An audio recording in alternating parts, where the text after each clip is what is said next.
Minglawa, welcome to MITV's special talk show Perspectives. For this show, we have invited our regular guest of speaker, Sia U Ejan. Sia U Ejan, Minglawa. Minglawa. So this time we are going to discuss about where the West got it wrong. Some misconceptions about Myanmar out of there. So why it is happening? Well, is the fact that some of it's part of the Western propaganda. Some of it, and some of it is a lot of fake news going on out there, and plus a lot of one-sided reporting. All the news from the factual news from the government side doesn't got mentioned, and all the fake news got mentioned. Yeah, so because of that, the people in the West and the Western world, even including some of the Asian countries, they read up all the news that are very negative about Myanmar. As a result, the people conception is totally wrong, right? They thought that Myanmar is a war zone. Nobody should visit Myanmar, right? And plus, Myanmar, there's Myanmar people killing Muslim people, which is not true also. Yeah, so that type of, and when you go to Myanmar, you endanger your own life. So that type of misconception all spreading around. So because of the media, one-sided reporting and that media bias against facts, right? Because even if you want to report the other wrong side or the other opposition or the other fake news, you also have to mention the government side of the story, which was never mentioned. Mm-hmm. Yeah, so there is no balanced reporting in the Western media. Mm-hmm. So what is the first thing that was denied? Yeah, the first thing that I have the article in the appearing in the newspaper. I wrote that where the West got it wrong. The first thing that the West do not want to look at is the election fraud. They don't want to look at the statistics. They don't want to look at the evidence. When they say there's election fraud, they keep on saying that, NLD was liked better by the more people, isn't it? But the fact is, if you cheated during a competition, what is the end result? Right? Let's say you and I, you always better than me in class. Right? Let's say we are in a class together. You're always better student. You are a saint. You are number 1 in the class. I'm like number 10. Right? You're always better, or I'm number 20. But in the exam, you cheated. So what should be the result? Right? Yeah, you should be disqualified from the exam. You should not pass the exam, regardless of the fact that you're always better than me in class. Right? So it doesn't matter that you are better than me. It doesn't matter that this party was more well-liked by people. But if you cheated, the end result is what? People have to disqualify you.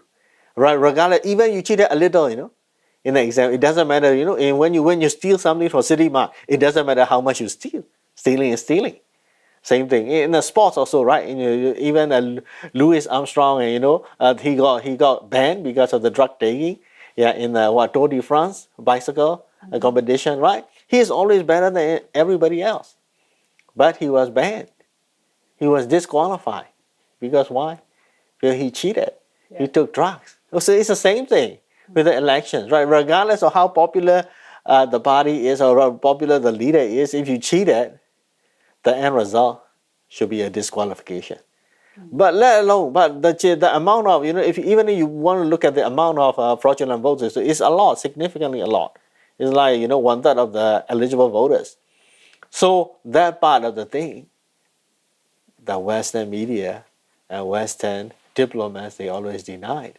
Their reason is, that party is more well-liked by if you want to put out the names, NLD is always better liked, has more supporters than USDP. So regardless of whatever they cheat or they don't cheat, they will still win. But the fact is, when you cheat, the end result should be what? Disqualification, right? The end result is a disqualification. So even if you don't want to disqualify, at least you have to look at how much you cheated. right? How much is the fraudulent votes and all these? The Western media, Western diplomats, they do not want to entertain that at all, right? So that itself is That is the wrong. first thing. Yeah, that's totally wrong because they don't want Yeah. to entertain that. So how about the power hungry? Yeah, our power hungry leaders, they say, oh, because the military, they want to take the power grab and they want to be, they want to take the power. That is also another so far from reality. Even Lee Kuan Yew say that, even Chinese leaders say that Myanmar is a difficult country to manage. So knowing that Myanmar is a so difficult country to manage, why would you want to, get hated by everybody and hey, I volunteer, I want the power, I want to, I want the power and manage that country. No way.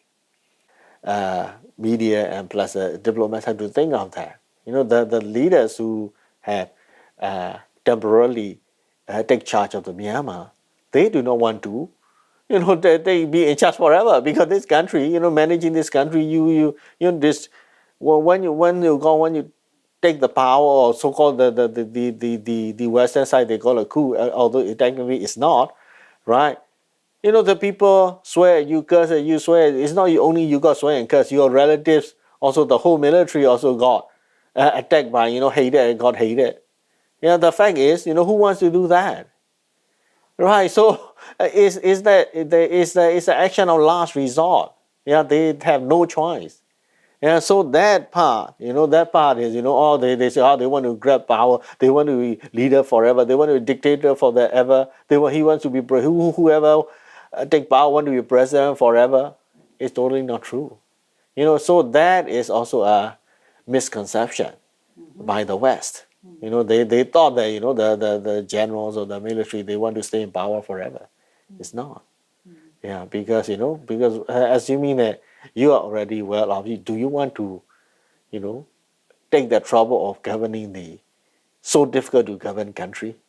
No, right? Myanmar is so big, and plus all the fightings everywhere. We have so many what is that? Ethnic armed organizations, right? And they are fighting everywhere. So how to govern this type of country? It's very difficult. It's very stressful to govern that. So should we always support the weaker of the two? Yeah, that is also what the Western approach has been, because the opposition, the fallout from the party, right? The opposition, they are the strong, they are the small guy, and Myanmar military is a big guy. So the West should support the weaker of the two. That logic itself is wrong. Even though the weaker is doing something bad, you should always support the weak. No way. It's not like you and me. Let's say you are the elder sister, I'm the younger brother, right? I do something bad. So I should be supported because I'm younger? No way, right? It's the same thing. If the concept is true in U.S., the Donald Trump supporters, they are the mega Republicans, make America great again. They are the minority. They believe that Donald Trump was still the president. Donald Trump is still the president, and his presidency was stolen by Joe Biden. So it's still true. So that the people, the MAGA people who believe that in that is very small. So based on a similar concept, we should all support this Donald Trump MAGA Republicans because they're the small minority and Joe Biden is a bigger one. Yeah, so that is that is wrong. It's a very obvious example. Yeah, correct. Okay, so what's the history of Western interference in Myanmar and the results? Yeah, obviously, this especially you can see the recent past, right? Because of the sanctions and all these things that put in place in 1990 when there was a military takeover around the 1990s, right? So there was a sanction, and because of that, Myanmar survived, and it just delayed the transition back to democratic transition. It delayed for 20 years, I think 22 years or something, right? 2010, only then we have elections, right? From 1998, there was a student uprising 1998 to 2010, which is 22 years. right? That's because of the sanctions and ignoring Myanmar and trying to ignore Myanmar and try to say only the negative things about Myanmar. So by doing that, what is the end result? The end result, you just delay, you just prolong the rule of the military longer only. And the Western governments are falling into the same trap. By ignoring Myanmar positive news, by ignoring the good things that government is doing, right? By totally pushing Myanmar outside of the international community, they are committing the same mistakes that they did 20, 30 years ago, right? And this will only prolong the military rule. So this is the history, yeah? Yeah, correct. So what's the arguments against talking to terrorists? Yeah, of course, there is the so-called the people who has been doing the lynching or summary killing of the innocent people, especially in Yangon, right? Or some government civil servants.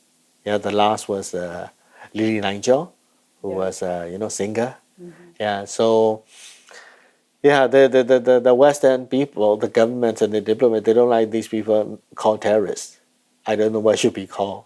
What other terminology should be called, right? They are killing innocent civilians, right? And their approach has been to get the government to talk to these people. If you talk to them, that's why U.S. and Richard Nixon started with a policy: America never talks to terrorists. Yeah. So how about bias in the news reporting? Wow, that news reporting, obviously the Western media is totally anti-Myanmar at this point of time. You cannot, whenever even in a ChatGPT, the artificial intelligence engine, if you ask about Myanmar, they only come up with negative things about Myanmar. Yeah. So why? Because the press, the Western press, because most of the world press is dominated by Western media. We have to realize that. So they have been always negative, especially in the past 2 years. They only write negative things about Myanmar. There's nothing positive, and the stories are only one-sided. Right? Anything that the government any information the government want to convey, they will not write. They will only write the opposition or the terrorist organization side of the story. So that's quite bad. Yeah, so there is significant bias and unprofessionalism, unethical media reporting being done by the Western media. So the history will repeat. Yeah, correct. The history has already shown that, right? Myanmar development has lagged behind ASEAN because of that, ignoring keeping Myanmar outside of the global community, right? So if they keep on continuing to do that, Myanmar will be poor again for the next 20 years. So, at the base of it, we have to ask, what is their real agenda? Do they want Myanmar to be poor for another 20 years, right? Or do they want the military rule to continue? Because by doing that in 1992, it lasted 22 years before we have the elections. So if they continue to do it again here, it will last another some more decades before we have transitioned back to normalcy. Yeah, so the approach has been totally not right. Thank you for sharing insightful discussion. Thank you very much. You have been watching MITV's special talk show, Perspectives. Thanks for joining us.